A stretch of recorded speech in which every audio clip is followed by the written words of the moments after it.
দোস্ত, একটা চুমু দে তো। আমার কথা শুনে শারমিন ভ্রু কুঁচকে আমার দিকে তাকিয়ে বলল, কি বললি? একটা চুমু দিতে বলছি। চোখ বন্ধ কর। চুমু খেতেও চোখ বন্ধ করতে হবে? আচ্ছা, করছি। চোখ বন্ধ করতেই শারমিন আমার গালে একটা ঠাস করে থাপ্পড় বসিয়ে দিল। খেয়েছিস? মারলি কেন? কুত্তা, তুই কি বলেছিস? চুমু দিতে। শারমিন কিছুটা রেগে বলল, আমি তোকে চুমু দেব? আরে রেগে যাচ্ছিস কেন? আমি বলছি তোর হাতের চুইংগামটা মুখে দিতে। মানে সংক্ষেপে বলছি, চুমু দিতে মানে চুইংগাম মুখে দিতে। ও সরি রে, বুঝতে পারিনি। ইটস ওকে, চল। কোথায়? ঘুরে আসি। চল। এবার পরিচয়টা দেয়া যাক। আমি জনি, আর যার সাথে এতক্ষণ কথা বললাম সে হলো আমার ফেভিকল বান্ধবী শারমিন খানম, মানে আমার বেস্টু। আমরা দুজনই এবার অনার্স দ্বিতীয় বর্ষে পড়ি। পরদিন কলেজে মাঠের কোণে আড্ডাখানায় বসে চুইংগাম চিবুচ্ছি। তখন শারমিন আমার কাছে এসে আমাকে বলল, কিরে, কি করছিস? আমাকে একটা চুমু দে তো। বলতে দেরি, অ্যাকশন নিতে দেরি নেই। ওর মাথাটা ধরেই ঠোঁটে ঠোঁট দিয়ে চুমু খেলাম। শারমিন রেগে গিয়ে বলল, কুত্তা, কি করলি এটা? কেন? তুই তো বললি তোকে চুমু দিতে। তোকে এই চুমু দিতে বলছি তোর হাতের চুইংগাম মুখে দিতে। আমি একটা ইনোসেন্ট ভাব নিয়ে বললাম, ও আমি তো ভাবলাম তুই বুঝি চুমু দিতে বলছিস। আচ্ছা যা, আমার চুমু আমাকে ফিরিয়ে দে। শারমিন এবার রেগে বলল, কুত্তা, তোর চুমু তোকে ফেরত দেওয়াচ্ছি। শুরু করলো আমাকে ধাওয়া করা। আমি ছুটছি, পিছন পিছন শারমিন দৌড়াচ্ছে। কিছু দূর দৌড়িয়ে শারমিন হাঁপিয়ে গিয়ে একটা বেঞ্চে বসে জিরাতে লাগলো। আমিও পাশে গিয়ে বসলাম। দোষ যাই বলিস না কেন, তোর ঠোঁটের স্বাদ কিন্তু অসাধারণ।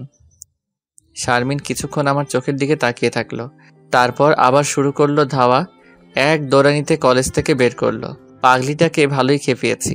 হা হা হা, পাগলি একটা। খুব ভালোবাসি শারমিনকে, কিন্তু বুঝতে দেই না। হয়তো বন্ধুত্ব নষ্ট করে দিতে পারে। রাত 12টার দিকে শারমিনের কাছে কল দিলাম। ঘুমিয়ে আছে মনে হয়। দুবার রিং হওয়ার পর ধরলো। ঘুম ঘুম কণ্ঠে বলল, হ্যালো। কিরে দোস্ত, কি করস? শারমিন রেগে গিয়ে বলল, হারামি, এত রাতে মানুষ কি করে? কত কিছুই তো করে, তুই কি করছিস? শালা, মুখ ফাটিয়ে দেব। এত রাতে আমার কাঁচা ঘুম নষ্ট করে বলছিস কি করি? ও সরি দোস্ত, ঘুমা তাইলে। কুত্তা, ফোন রাখবি না। আমার কাঁচা ঘুম নষ্ট করছিস, এখন সারা রাত কথা বলবি। তোরে ঘুমাতে দেব না। আমি কি তোর বয়ফ্রেন্ড নাকি যে তোর সাথে সারা রাত পিরিতির কথা বলবো? শারমিন রেগে বলল, তুই আমার বয়ফ্রেন্ড, সারা রাত কথা বল। কি বলবো? বিয়ের পর বাচ্চা কয়টা নিব? এসব আমার কিন্তু লজ্জা লাগছে। কুত্তা তোরে। থাক, একটা ফ্লাইং কিস দাও তো বাবু। তোরে কুত্তা, তোরে সামনে পাইলে কি যে করবো। টুট টুট টুট। কলটা কেটে দিয়ে মনের সুখে একটা ঘুম দিলাম। পরদিন কলেজে গেলাম। শারমিন মিনারের সিঁড়িতে বসে আছে, ওর পাশে গিয়ে বসলাম। কি রে, কি করিস? কথা বলবি না, আমি রেগে আছি। তা মহারানী রাগ ভাঙানোর জন্য কি করতে পারি? যা, ফুচকা নিয়ে আয়। আচ্ছা, আনতেছি। কলেজের সামনে ফুচকাওয়ালা মামা বসে, সেখান থেকে এক প্লেট ফুচকা নিয়ে গেলাম শারমিনের কাছে। নে তোর ফুচকা। শারমিন ফুচকা পেয়ে সে কি খুশি, গপাগপ খেতে লাগলো। এটা আমার সহ্য হলো না, তাই বললাম, ওইদিকে দেখতো, ওইটা রোমান না? কই? ও অন্যদিকে তাকানোর সাথে সাথে এক পিস মুখে পুরে নিলাম। না, ওটা রোমান না। প্লেটের দিকে তাকিয়ে বলল, আমার ফুচকা একটা কই? আমি কিভাবে বলবো, তুই তো মাত্র খেয়েছিস। ছি ছি শারমিন, তুই খেয়েও ভুলে যাস। চুপ হারামি, আমি দেখছি ছিল। আচ্ছা দেখতো, এটা তোর খালাতো বোন না? কোথায়? ওই যে। শারমিন তাকাতেই আরেক পিস মুখে ঢুকিয়ে নিলাম, কিন্তু গিলতে পারলাম না। তার আগে ও ফিরে আমার দিকে তাকালো। আমার মুখের দিকে চোখ বড় বড় করে তাকিয়ে রইল। আমি ফুচকা মুখে রেখে বললাম, আমি না। কুত্তা, তোর একদিন কে আমার একদিন। এই বলে শুরু করলো ধাওয়া কর। আমি দৌড়াচ্ছি, ও পিছন পিছন দৌড়াচ্ছে। মিনারের নিচের সিঁড়িতে এসে শারমিন পা মোচকে পড়ে যেতে ধরলে আমি ধরার জন্য আগাই, আর সাথে সাথে যা হবার তাই হলো। ও আমাকে নিয়ে পড়লো। আমার বুকে ভাগ্যের কি লীলা খেলা। শারমিনের ঠোঁটগুলো আমার ঠোঁটের ভিতর ঢুকে গেল। সুযোগ কি আর বারবার আসে? তাই ঠোঁট দিয়ে ওর ঠোঁট জোড়া চুমুক দিয়ে ধরলাম। বেশ কিছুক্ষণ পরও নিজেই ছাড়িয়ে নিয়ে আমার বুক থেকে পাশে সরল। আমি উঠে দাঁড়ালাম। দুজনেই যেন ঘোরের ভিতরে আছি। দুজন লজ্জায় দুজনের দিকে তাকাতে পারছি না। শারমিন একা একা ওঠার চেষ্টা করছে, কিন্তু উঠতে পারছে না। আমাকেও বলছে না। পায়ে ভালোই চোট লেগেছে, তাই শারমিনকে কোলে তুলে নিলাম। শারমিন ঘোর লাগা চোখে আমার মুখের দিকে তাকিয়ে আছে। কলেজের সবাই তাকিয়ে আছে। ওকে নিয়ে ক্লাসে বসালাম। লাইব্রেরি থেকে ফার্স্ট এইডের বক্স আনালাম। ওর পা আমার হাঁটুর উপর রেখে পাটা ব্যথারোধক স্প্রে দিয়ে মালিশ করে দিলাম। তারপর আবার কোলে করে রিকশায় উঠে ওর বাসায় দিয়ে আসলাম। এর ভিতর দুজনের মধ্যে কোনো কথা হয়নি। রাতে শুয়ে শুয়ে একা একা বলতে লাগলাম, কি করলাম এটা? যা, পাগলিটা তো আরও খেপে গেছে। একটা কল দিয়ে দেখি। কল দিলাম, সাথে সাথে পিক করলো। চুপ করে আছি। শারমিনও চুপ করে আছে। কেউ কোনো কথা বলছে না, নীরবতা। দুপাশ থেকে শুধু নিঃশ্বাসের শব্দ শোনা যাচ্ছে। কিছুক্ষণ পর কলটা কেটে দিলাম। পরদিন পাগলিটাকে দেখার জন্য সকাল সকাল কলেজে চলে গেলাম। হায় হায়, এত আগে চলে আসলাম। কলেজই তো খুলেনি। রানীর কাছ থেকে চাবি নিয়ে ক্লাসে চলে গেলাম। বেশ ঘুম পাচ্ছে। রাতে পাগলিটার কথা ভেবে ঘুম হয়নি, তাই টেবিলে মাথাটা লাগাতেই চোখটা বুজে এলো। কতক্ষণ চোখ বুজেছিলাম জানি না।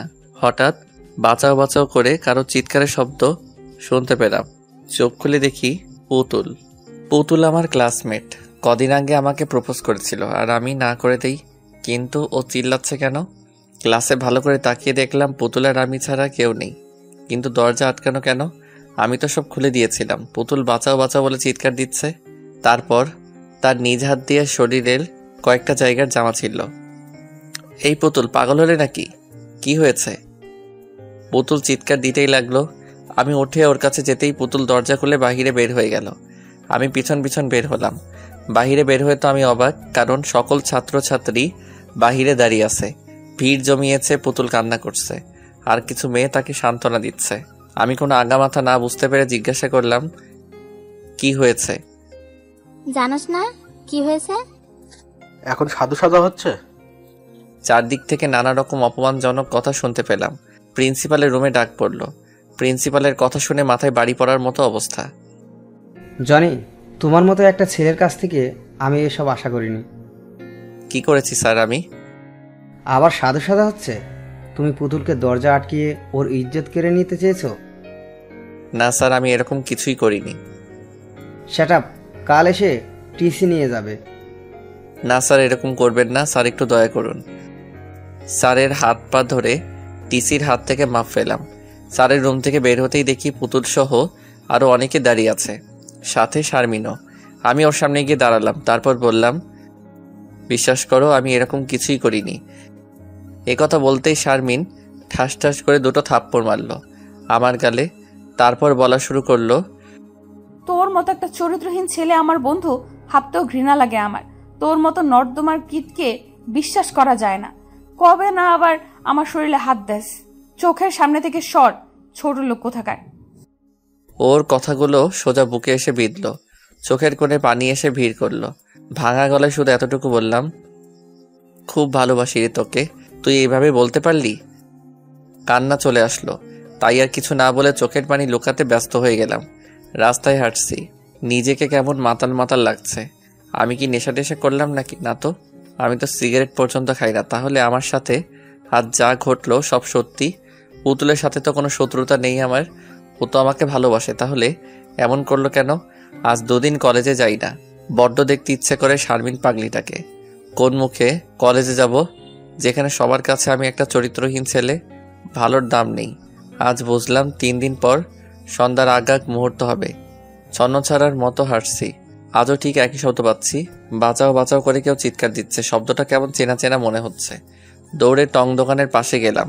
হালকা অন্ধকারে বেশ বোঝা যাচ্ছে 3 জন ছেলে একটা মেয়ের ইজ্জত ছিনিয়ে নেওয়ার চেষ্টা করছে। আর একটু কাছে গিয়ে যাকে দেখলাম তাকে দেখে তো আমি অবাক। এই যে পুতুল, ওকে কি বাঁচাবো নাকি চলে যাব? ও তো আমার জীবন ধুলোয় মিশিয়ে দিয়েছে। একবার ভাবলাম চলে যাই, তারপর ভাবলাম না, এই যে আমার নৈতিকতার দায়িত্ব হয়ে দাঁড়িয়েছে, একা তো আর পারবো না। তাই পাশ থেকে ঘুণে ধরা একটা বাঁশ নিলাম। দুটোর মাথায় 2টো বাড়ি দিতেই জায়গায় অজ্ঞান। বাকি যে ছিল সে তো ভয় পেয়ে দৌড় দিতে চেয়েছিল। ল্যাগ মেরে ফেলে দিলাম। ছেলেটার হাত ধরতেই কোথা থেকে যেন চাকু বের করে হাতে এক টান মেরে চলে গেল। হাত বেয়ে রক্ত পড়তে লাগলো। কোনো রকম হাত চেপে পুতুলের কাছে গেলাম। ভয়ে মেয়েটা জড়সড় হয়ে আছে। সেদিন তো ইচ্ছে করে জামা ছিঁড়েছিল, আজ বেশ কয়েক জায়গাতেই জামা ছেঁড়া। আমার গা থেকে জ্যাকেটটা পুতুলের গায়ে পরিয়ে দিলাম। আমার মুখের দিকে তাকিয়ে আছে, আমার হাতের দিকে তাকিয়ে বলল, জনি, তোমার হাত থেকে তো রক্ত পড়ছে, প্লিজ হাতটা এদিকে দাও। হাতে আর কি রক্ত ঝরছে, তার থেকে বেশি তো বুকে ঝরছে।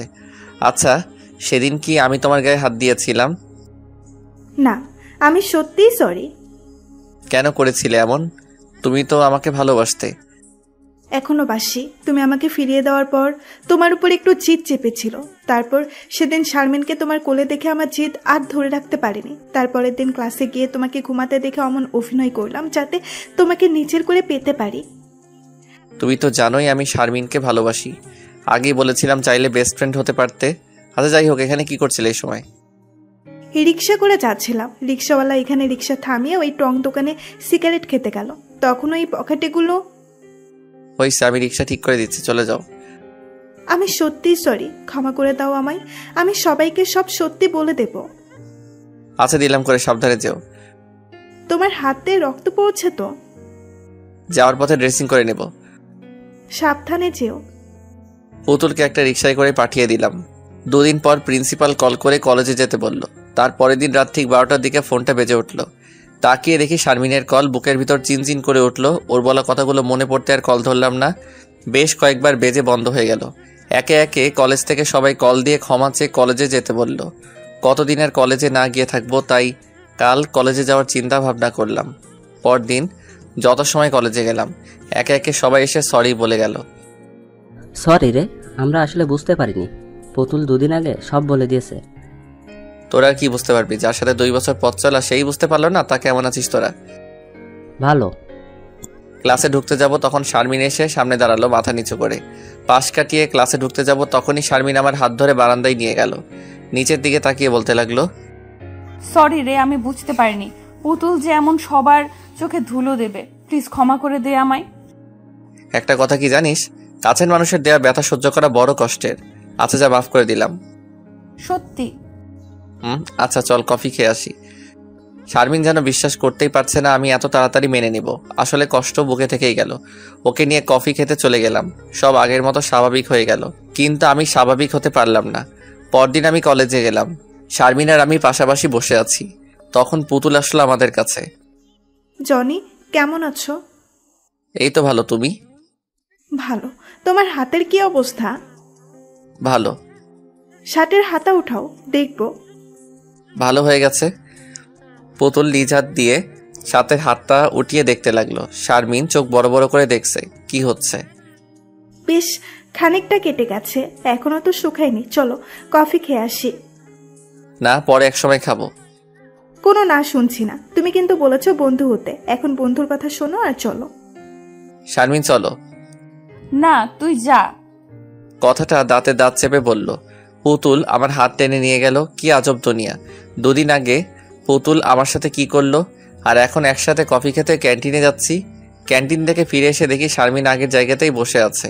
কিছুটা রাগের আভা ওর মুখে ফুটে আছে। ধপাস করে গিয়ে বসলাম। তোর হাত কাটা, এটা ও জানলো কেমনে আর আমাকে বলিসনি কেন? পরে বলবো নে। ও তোর সাথে এত কিছু করলো, তারপরও তুই ওর সাথে গেলি? তুইও তো কম কিছু করলি না। শারমিন মুখটা কালো করে ফেললো।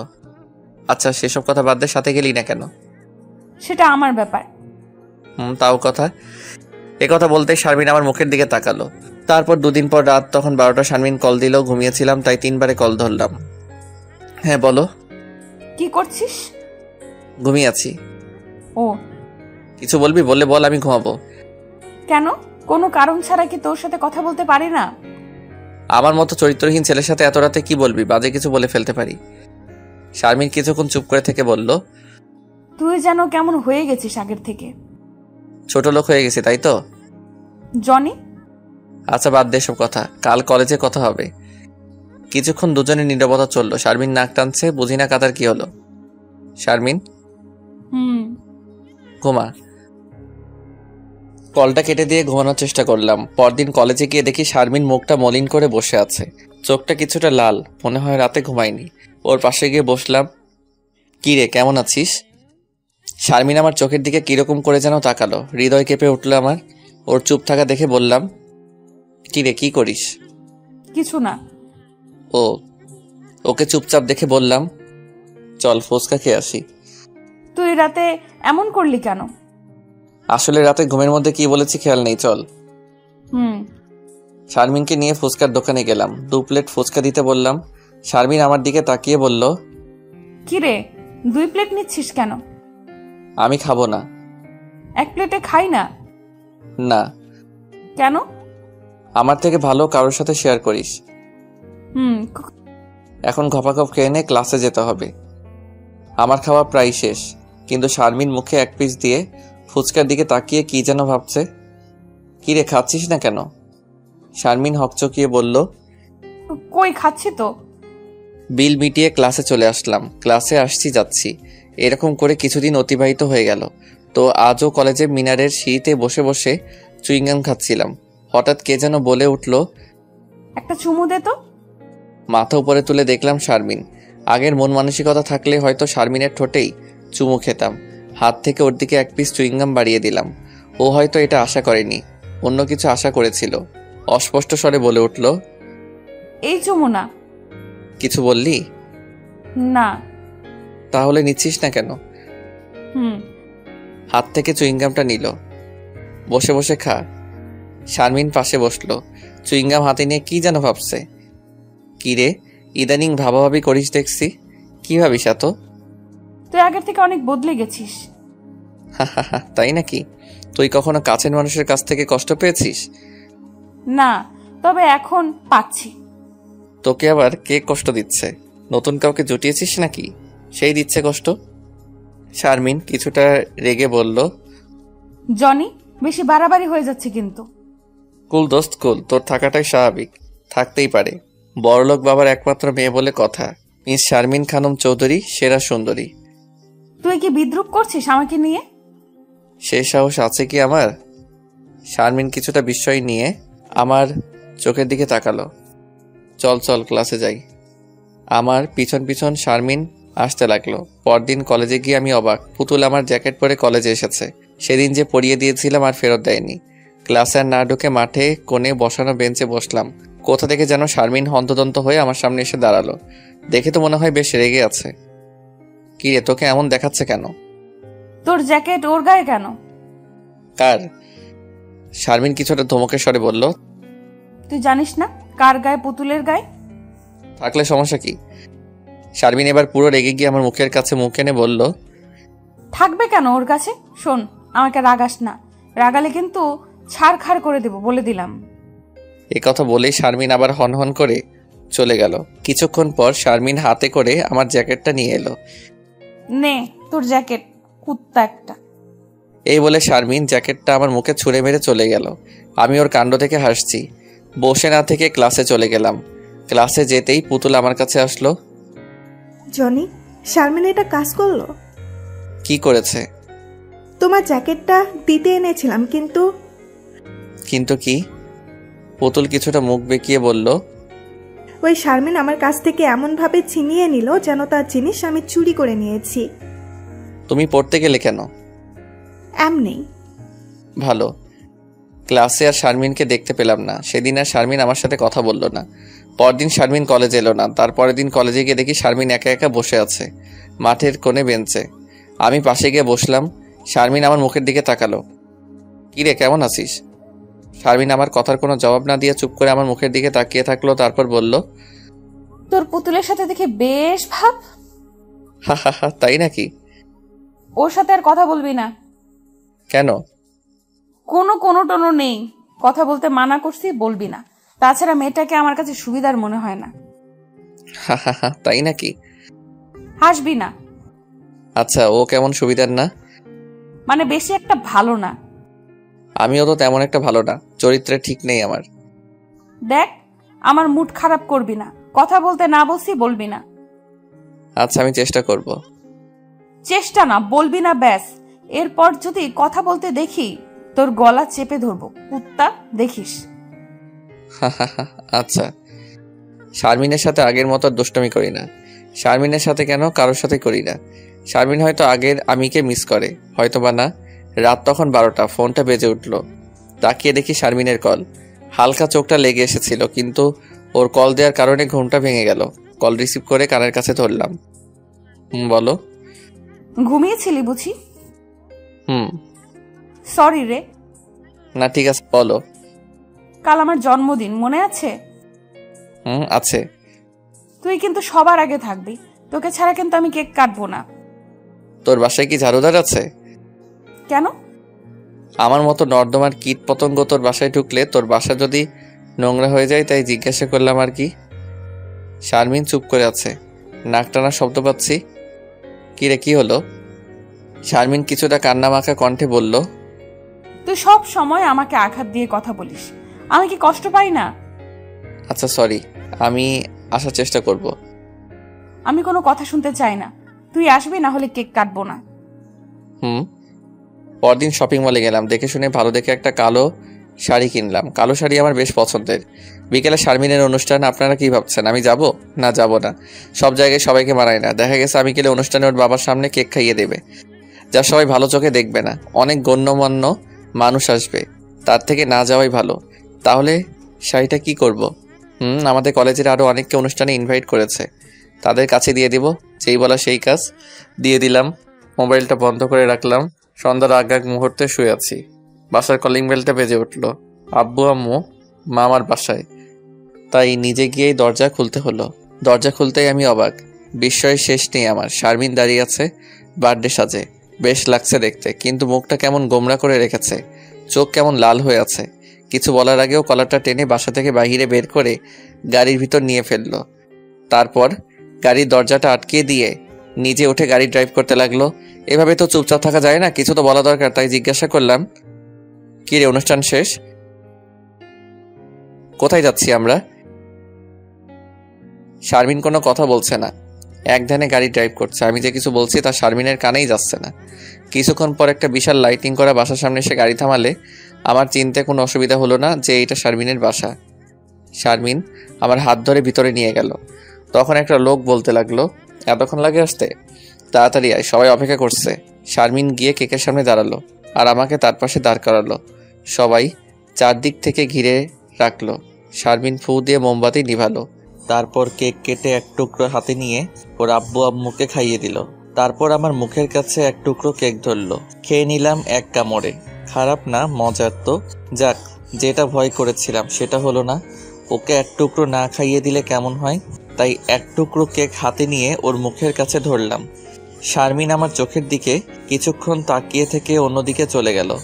হাতের কেক হাতেই থেকে গেল, আমার হাত থেকে কেকটা খেলো না। বেশ রেগে আছে মনে হয়, রাগারই কথা। আমি চুপচাপ চারপাশ দেখতে লাগলাম। কিছুক্ষণ পর একটা মেয়ে এসে বলল, আপনাকে শারমিন আপু উপরে যেতে বলেছে, আমার সাথে আসুন। আমি মেয়েটার সাথে উপরে যেতে লাগলাম। উপরে গিয়েই তো আমি অবাক, মেয়েদের মেলা চলছে সেখানে। শারমিনের চারপাশ মেয়েরা ঘিরে আছে।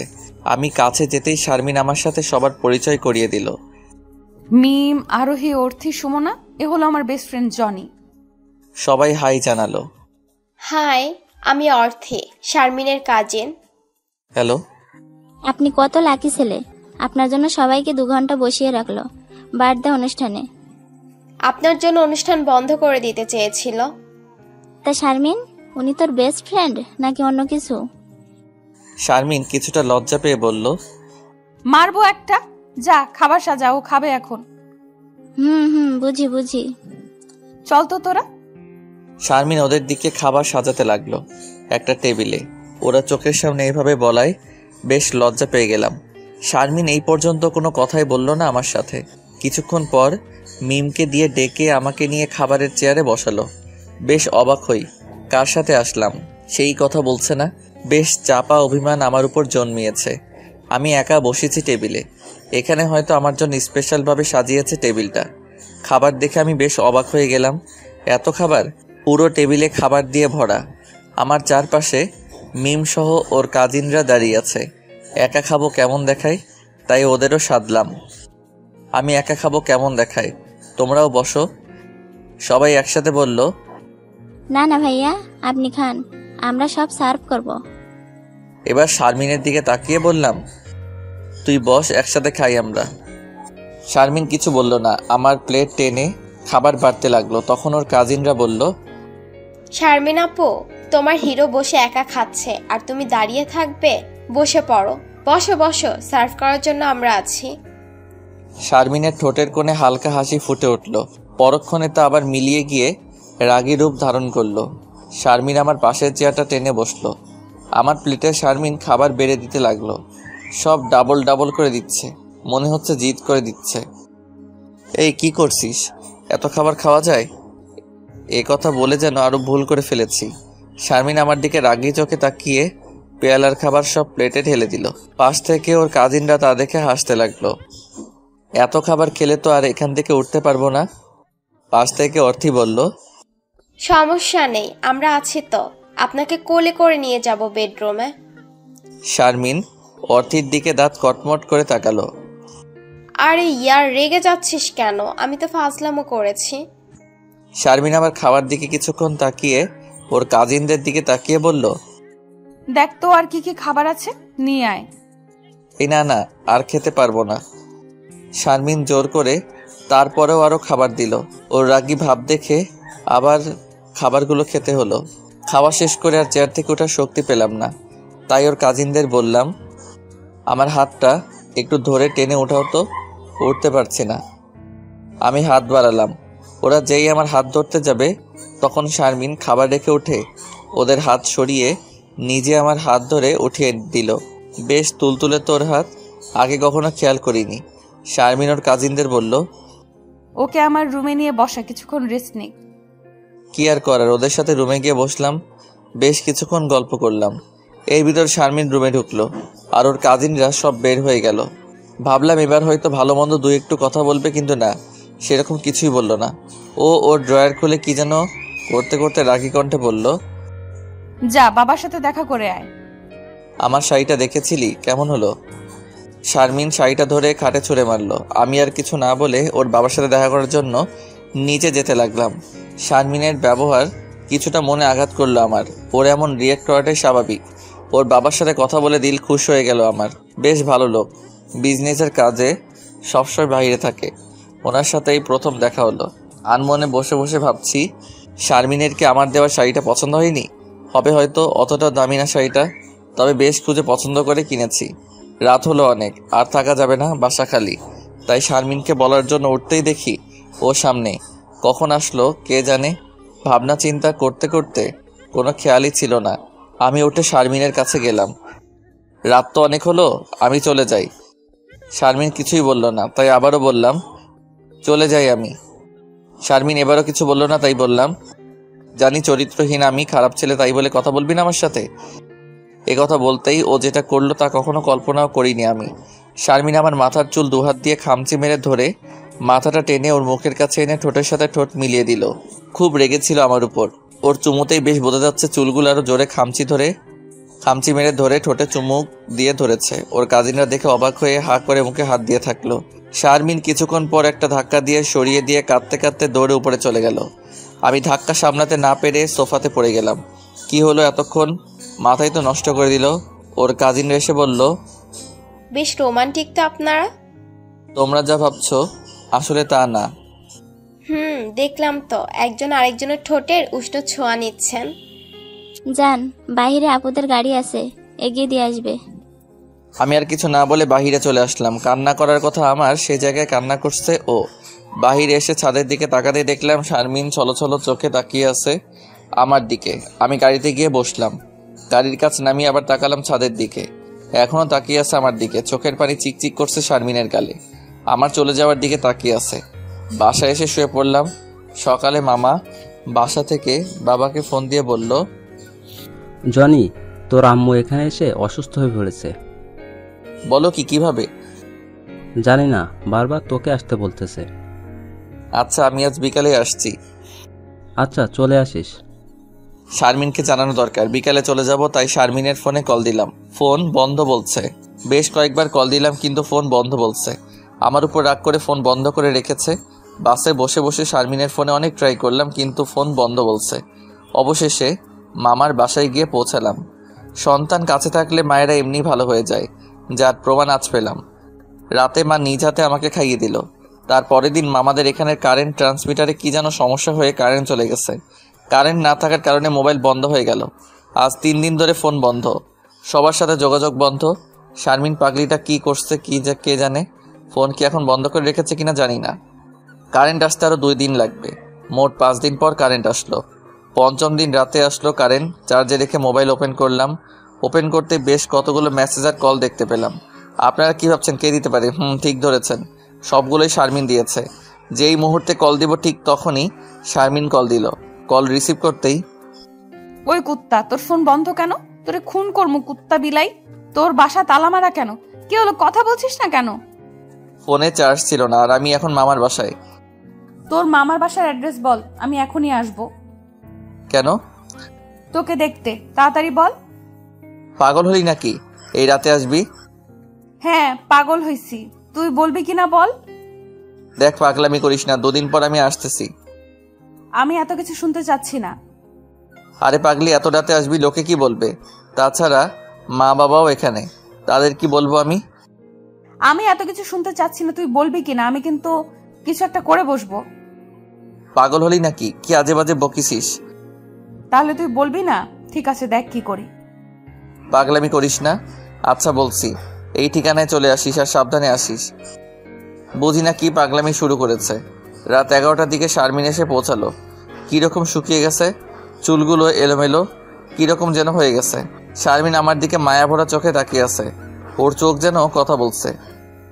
কি যে পাগলামি করিস না তুই, চল ভিতরে চল। বাবা মা সহ সবাই ড্রয়িং রুমে বসে আছে। শারমিনকে দেখে সবাই কেমন করে যেন আমার দিকে তাকাচ্ছে। আব্বু আম্মু ও হলো শারমিন, আমার ফ্রেন্ড। শারমিন এরা আমার আব্বু আম্মু। থাক থাক, পা ছোঁয়া লাগবে না। কি লক্ষ্মী মেয়ে, মুখটা এমন শুকনো কেন? কিছু পেটে পড়েনি? শারমিন মাথা নাড়িয়ে না বলল। এই টেবিলে খাবার বার, মেয়েটার ক্ষুধা লাগছে।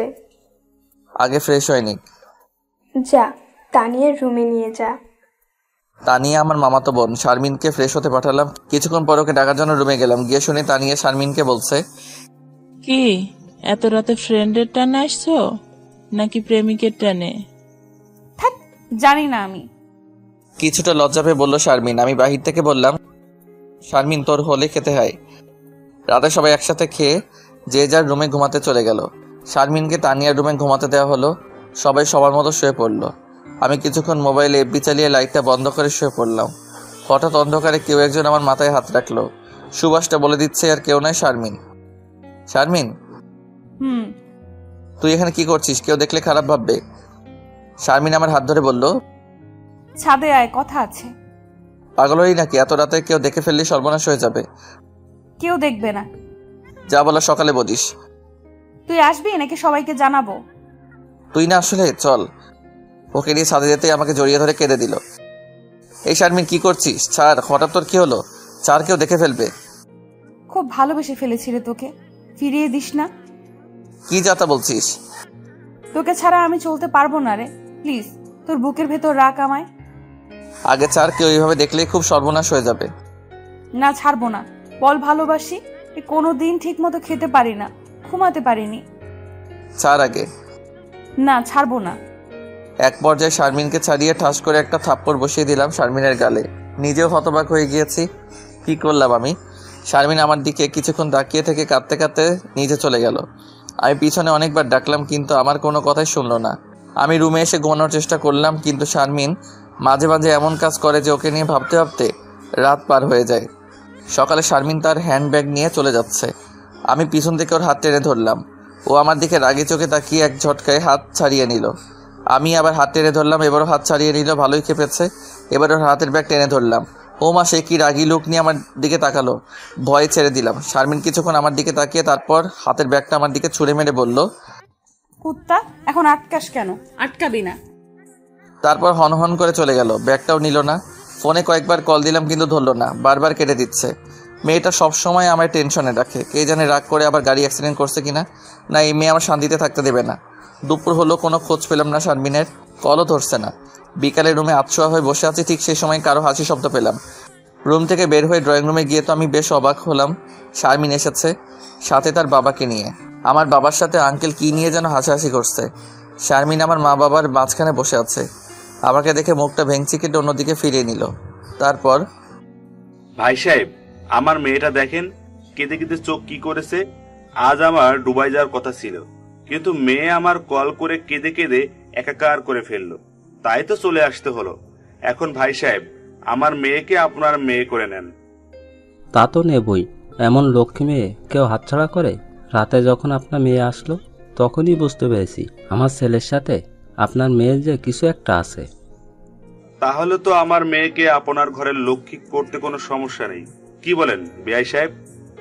কি যে বলেন বিআই সাহেব, আপনার মতো একজন সম্মানিত লোকের সাথে আত্মীয় করা তো ভাগ্যের ব্যাপার। মাঝখান থেকে আমি বললাম, আমার সমস্যা আছে। সবাই আমার দিকে অবাক হয়ে তাকালো। শারমিন চোখ বড় বড় করে চেয়ে আছে, এই যেন গিলে খাবে। তোমার কি সমস্যা বাবা? আমার মেয়ে কি খারাপ? তা না আঙ্কেল, ও অনেক ভালো একটা মেয়ে। তাহলে সমস্যা কোথায়? ও দেখতে খুব সুন্দর, খুব ভালো একটা মেয়ে। আমি চাই না আমার মতো একটা সাধারণ ছেলের সাথে ওর জীবন চড়াক। ও অনেক ভালো উঁচু জায়গায় বিয়ে হবে, আমি চাই ও সুখী থাকুক। এতক্ষণ শারমিন কিছু বলেনি, কিন্তু আমি এ কথা বলতেই বসা থেকে উঠে সবার সামনে আমার হাত ধরে টেনে রুমে নিয়ে গিয়ে রুমের দরজা আটকে দিল। এ কি করছিস? দেখ, উল্টাপাল্টা কিছু করবি না, বাহিরে সবাই আছে। কুত্তা, আজ সব করব। খুব ভালোবাসি তোকে, তাই এমন করছিস। আমার চুপ থাকা দেখে এবার গলা চেপে ধরলো। চুপ করে আছিস কেন কুত্তা? তোকে আজ মেরে ফেলবো। আমাকে বিয়ে করবি না? তোর মুখ। আর কিছু বলতে দিলাম না, ঠোঁট দিয়ে ওর মুখ বন্ধ করে দিলাম। আর কত অভিমান করে থাকবো? কিছুক্ষণ পর ছেড়ে দিলাম। অশান্ত মেয়েটা যেন ঠোঁটের ছোঁয়ায় নিমিষে শান্ত হয়ে গেল। শারমিন বুকের ভিতর কয়েকটা কিল দিয়ে বলল, শয়তান একটা, আমাকে ভালোবাসিস না তাই না? এখন চুমু দিলি কেন? আমি আরো শক্ত করে শারমিনকে জড়িয়ে ধরলাম। শারমিন বুকের ভিতর মুখ গুজে আমাকেও জড়িয়ে ধরল। বেশ কিছুক্ষণ পর শারমিন বুকের ভিতর থেকে মুখ বের করে বলল, এবার ছাড়, সবাইকে বলতে হবে তো। আর রুম থেকে বের হয়ে সবাইকে হ্যাঁ বলবি। ওকে। আব্বু আর আঙ্কেলকে হ্যাঁ বলে দিলাম। তারা বিয়ের দিন ঠিক করলো। এরপর শারমিন আর আমার বিয়েটা খুব ধুমধাম করে হলো। বাসর রাতে দুজন খাটে বসে আছি।